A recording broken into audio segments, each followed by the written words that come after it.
Good morning. Welcome back to Foyer Ranch. This morning we're starting a new segment called The Cluttered Corner. This is where we do our reviews. This morning we're going to review our Ryobi Fogger that we have. It's called the Defender model. This is it right here.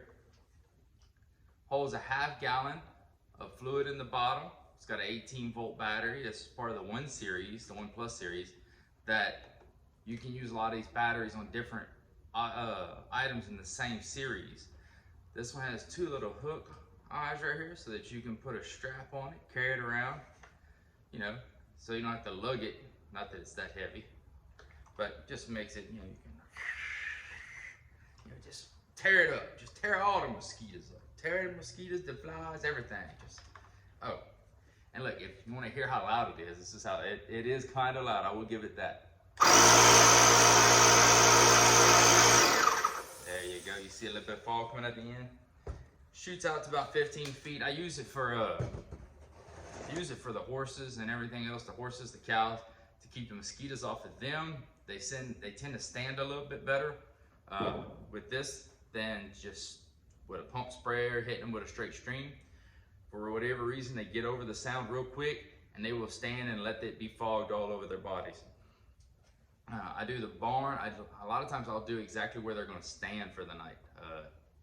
Wherever they're going to mainly congregate, I will spray that area, and it tends to do a very good job of keeping that area free of pests, and then they can stay there for the night and not be running around and wearing themselves out overnight.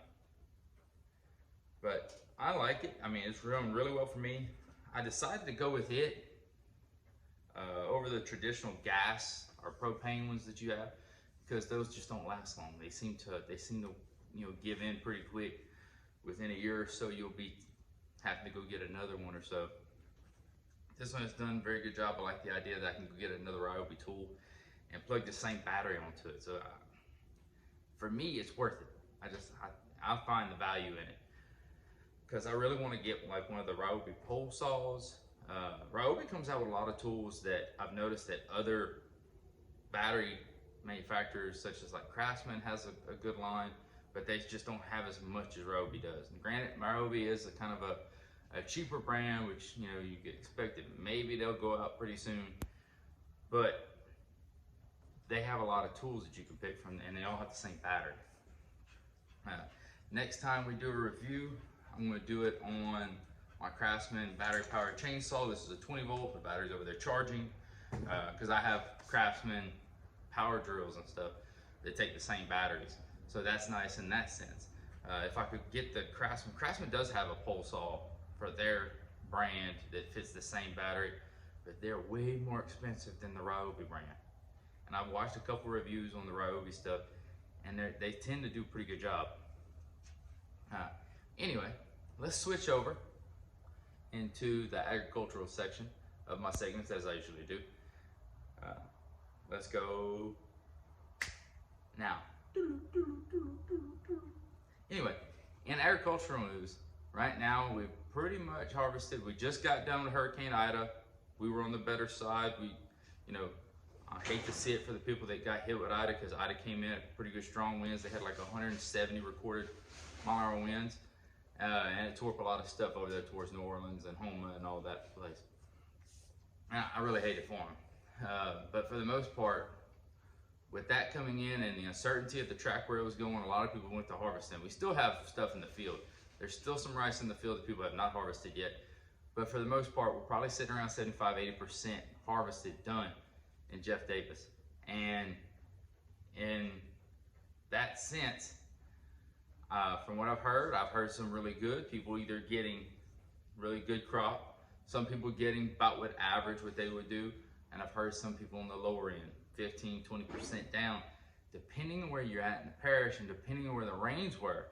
Whenever we had rains all this year, even throughout the summer, because what's bad for rice is if it's flowering and it's pollinating at the same time to get that rice developed. If it rains at that time and it washes out the pollen, it affects it. It affects it in the sense that it won't develop an actual kernel of rice. It'll be blank. It'll make a head, it'll be blank. There'll be nothing in it, which affects the yield in the long run. So yeah, I've heard some of that going on. So we range from, and it kind of depends on where you're at in the parish as far as where it happened. Soybeans are still looking decent for what I thought, since we were so wet they didn't want to turn out real well. They don't look bad. They look like they're gonna be okay. So that'll be the next thing harvesting. That'll be later on. Usually when it starts cooling off, we'll start harvesting that. We're getting close to September 15th. That September 15th date, the reason why I'm mentioning it is when you start planting your ryegrass. I know some people, depending on the variety of ryegrass you plant, have already planted their ryegrass or are in the process of. I'm about to be in the process over here of planting my ryegrass somewhere between September 15th and October 15th to have a stand for the winter, so we have our horses and cows and everybody has some grass to eat throughout the winter. Makes that hay bill a little bit easier. But crawfish season will be right around the corner, starting October, so stay tuned for that. And that'll be it for this morning. Y'all come back, tune in to 4F Ranch, like, share, and subscribe. And oh, by the way, look down in the description. I'll put a link to my Amazon account for the Ryobi Fogger that we have here. They range around $120, $130, but you might be able to find a better deal. I'm gonna look for y'all to try to post the best link I find down there. So if y'all are interested in a fogger to keep the mosquitoes, to keep the flies, to keep whatever insects away, to fog around your house, to fog around your barn, to fog around wherever, look down there and there should be some sort of link. May even add a link. Well, we'll wait for that. I'll add a link later for the Craftsman chainsaw. That'll be after we review it a little bit. So, all right, y'all. Stay tuned. See y'all back here whenever we have our next one.